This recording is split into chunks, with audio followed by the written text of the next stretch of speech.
अब BA, BCom, BSc और MA, MCom करें विश्व की सबसे बड़ी यूनिवर्सिटी इग्नू से। सॉल्ड असाइनमेंट और गाइड बुक्स प्राप्त करें। संपर्क करें Mahakal computers, DAV college gate के सामने, सिवान। इसमें कोई दो राय नहीं है कि कोरोना संक्रमण के काल में जिस तरीके से पिछले लगभग 1.5 साल से लॉकडाउन की स्थिति है, सब कुछ ठप सा है लगभग।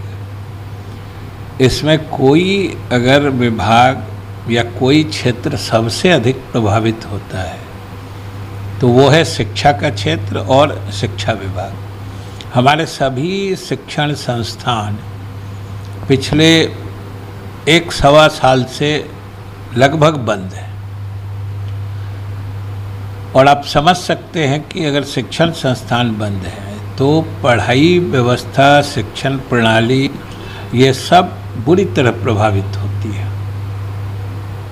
इसलिए हम लोग शिक्षा विभाग की तरफ से एक तरह से तत्पर हैं कि कैसे हम लोग अपने शिक्षण संस्थानों को फिर से खोलकर छात्रों की पढ़ाई सुचारू रूप से चलाएं।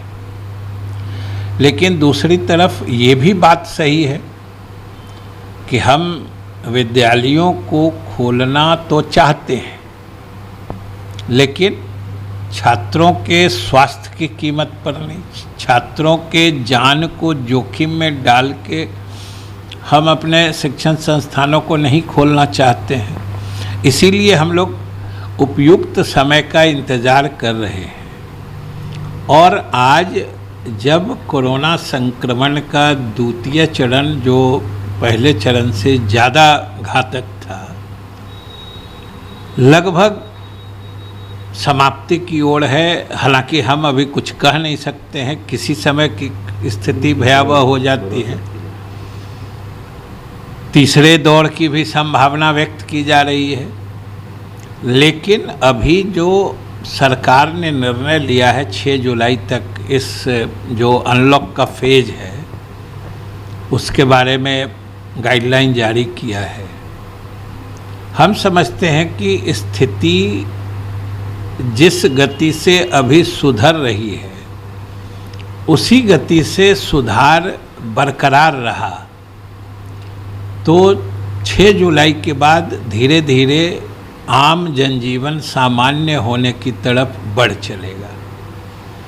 वैसी स्थिति में हम लोगों के विभाग की मानना है, या हम लोग के विभाग का मानना है कि हमारे संस्थान खुले।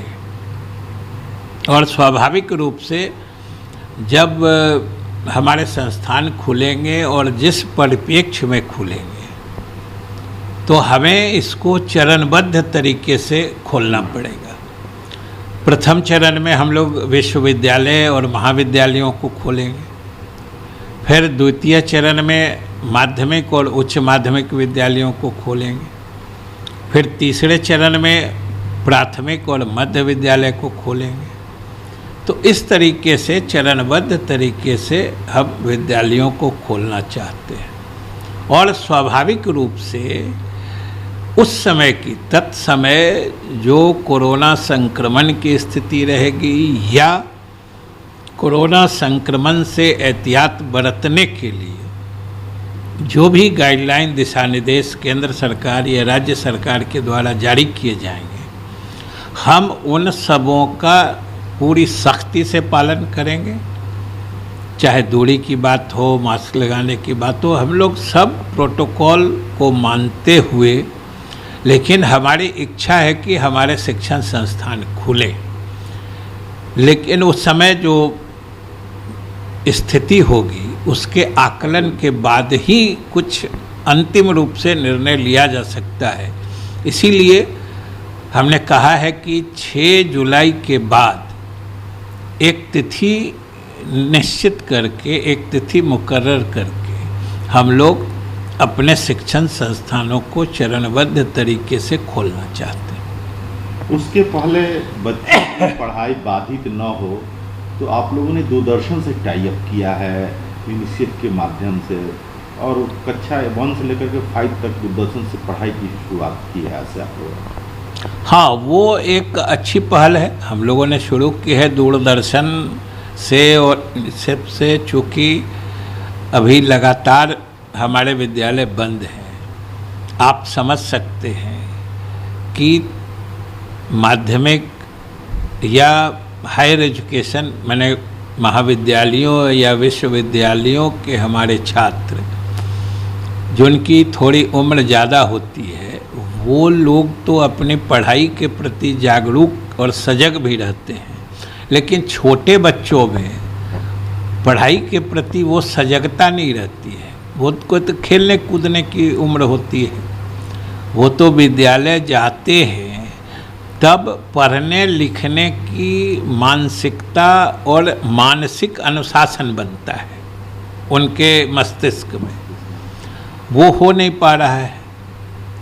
हम लोग स्पष्ट रूप से मानते हैं कि जो विद्यालय खुलने पर हमारे बच्चे विद्यालय जाके अपने अध्यापकों से सीखते हैं, उसका विकल्प ऑनलाइन या दूरदर्शन के माध्यम से पढ़ाई नहीं हो सकता है। ये तो मजबूरी में, जिसको कहते हैं नहीं के बदले कुछ हाँ, हम लोग उस तौर से एक प्रयास ये कर रहे हैं जिसमें दूरदर्शन से संपर्क करके हमारा दूरदर्शन हमारा विद्यालय कार्यक्रम है, और जो छोटे बच्चे हैं उनके लिए भी हम लोगों ने ये 1 से 5 तक रखा है। और आपको पता ही है, हम लोगों ने कुछ दिन पहले एक ई-लॉट्स जो कहते हैं, electronic library of teachers and students, जिसमें 12वीं तक के पाठ्यक्रम के सभी विषयों के पाठ्य पुस्तकों